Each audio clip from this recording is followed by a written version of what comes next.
Hi friends, welcome to Vardhan home kitchen.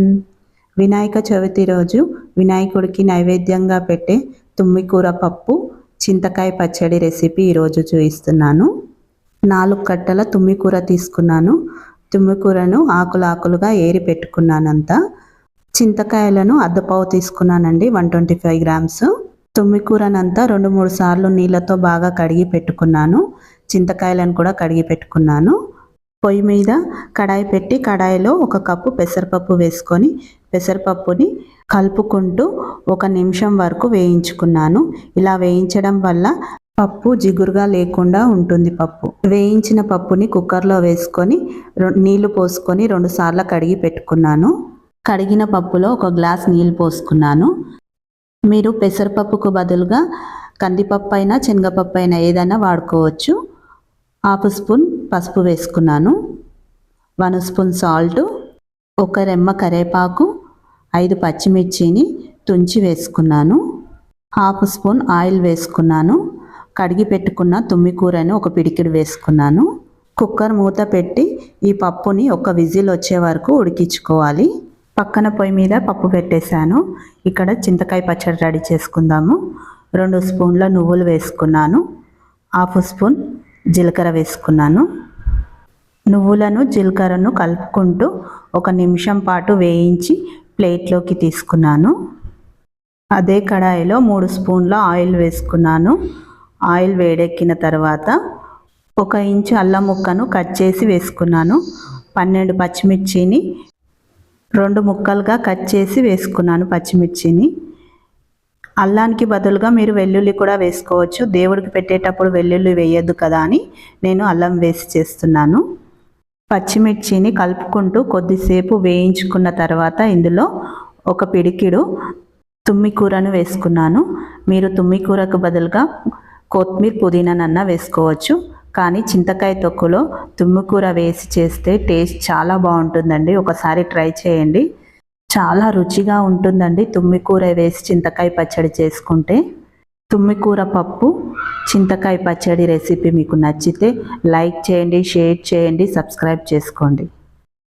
పచ్చిమిర్చిని తుమ్మికూరను కొద్దిసేపు వేయించి ప్లేట్లోకి తీసుకున్నాను. అదే కడాయిలో 1 స్పూన్ ఆయిల్ వేసుకున్నాను. కడిగి పెట్టుకున్న అద్దపావు చింతకాయలను కడాయిలో వేసుకున్నాను. ఈ చింతకాయలకు నూనె అంతా అంటుకునేలా ఒకసారి అంతా కలుపుకొని మూత పెట్టి చింతకాయలను మగ్గించుకోవాలి. మధ్య మధ్యలో మూత తీస్తూ కలుపుతూ చింతకాయలను 4-5 నిమిషాల వరకు మీడియం ఫ్లేమ్లో మూత పెట్టి మగ్గించుకోవాలండి. మధ్య మధ్యలో చింతకాయలను కలుపుకుంటూ చింతకాయలను మగ్గించుకోవాలి. చూడండి, చింతకాయలు మెత్తగా అయ్యాయి. చల్లారడానికి పక్కన పెట్టేసుకుంటాను. పెసరపప్పుని 1 విజిల్ వచ్చే వరకు ఉడికించుకున్నాను. పప్పు కూడా మెత్తగా ఉడికిపోయింది. పప్పుని పక్కకు పెట్టుకుందాము. వేయించి పెట్టుకున్న నువ్వులను జీలకర్రను మిక్సీలో వేసుకొని పౌడర్ చేసి పెట్టుకున్నాను. ఇందులోనే వేయించి పెట్టుకున్న అల్లం, పచ్చిమిర్చి, తుమ్మికూరను వేసుకున్నాను. 1 స్పూన్ సాల్ట్ వేసుకున్నాను. 6-7 చింతకాయలను పప్పులో వేయడానికి పక్కన పెట్టుకున్నాను. మిగతా చింతకాయలను జార్లో వేసేసుకున్నాను. చింతకాయలను పచ్చిమిర్చిని మెత్తగా రుబ్బుకోవాలి. ఇందులోనే కొద్దిగా కొత్తిమీర కూడా వేసుకొని మెత్తగా రుబ్బి పెట్టుకున్నాను. నీళ్లు పోయకుండా రుబ్బుకుంటే ఈ పచ్చడి వారం రోజులు నిల్వ ఉంటుందండి. పచ్చడినంతా గిన్నెలోకి తీసేసుకున్నాను. పప్పుకు పచ్చడికి ఒకటేసారి పోపు పెట్టుకుంటాను.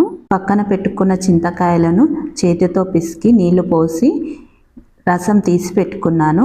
ఈ చింతకాయ రసాన్ని పప్పులో వేసుకున్నాను. చింతకాయ రసాన్ని మాత్రమే వేసుకోవాలి. పప్పునంతా ఒకసారి కలుపుకొని పక్కన పెట్టుకున్నాను. పప్పుకు పచ్చడికి పోసి పెట్టుకుందాము. కడాయిలో 1 సగం ఆయిల్ వేసుకున్నాను. నూనె వేడెక్కిన తర్వాత 1 స్పూన్ ఆవాలు, 1 స్పూన్ జీలకర్ర, 1/2 స్పూన్ శనగపప్పు, 1/2 స్పూన్ మినప్పప్పు వేసుకున్నాను. 1 ఇంచు అల్లం ముక్కను సన్నగా కట్ చేసి వేసుకున్నాను. పోపునంతా ఒకసారి కలుపుకోవాలి. అల్లం కొద్దిగా వేగాక 6 ఎండుమిర్చిని వేసుకొని ఒకసారి అంతా కలుపుకొని 2 రెమ్మల కరివేపాకు వేసుకున్నాను. పోపు వేగిన తర్వాత మిగిలిన తుమ్మికూరను వేసుకున్నాను. ఇలా తుమ్మికూర వేసి పోపు పెట్టుకుంటే పప్పు కానీ చింతకాయ పచ్చడి కానీ టేస్ట్ చాలా బాగుంటుందండి. చాలా చాలా బాగుంటుంది. ఒకసారి ట్రై చేయండి. నేను ఎప్పుడు చేసిన వినాయక చవితికి ఇలానే చేస్తాను. పోపులో వేసిన తుమ్మికూరను కలుపుకుంటూ వేయించుకోవాలి. 2 నిమిషాల్లోనే ఈ తుమ్మికూర వేగిపోతుంది. చూడండి ఎంత బాగా వేగిందో. వేయించుకున్న తుమ్మికూర పోపుని సగం పచ్చడిలో వేసుకున్నాను, చింతకాయ పచ్చడిలో, సగం పప్పులో వేసుకుంటాను. పొయ్యి మీద పోపు వేసి పెట్టుకున్న కడాయిని పెట్టుకున్నాను. చింతకాయ రసం పోసి పెట్టుకున్న పెసరపప్పుని కడాయిలో పోసుకున్నాను. పోసంతా పప్పులో కలిసేలాగా కలుపుకోవాలి. ఈ తుమ్మికూర పప్పుని 2-3 నిమిషాల వరకు మరిగించుకోవాలి. పప్పు మరిగిన తర్వాత ఇందులో కొద్దిగా కొత్తిమీర వేసుకున్నాను. కొత్తిమీర వేసి అంతా ఒకసారి కలుపుకొని స్టవ్ ఆఫ్ చేసేయడమేనండి. పప్పు రెడీ అయిపోయింది. పోపు వేసి పెట్టుకున్న చింతకాయ పచ్చడినంతా పోపు అంతా కలిసేలాగా కలుపుకోవాలి.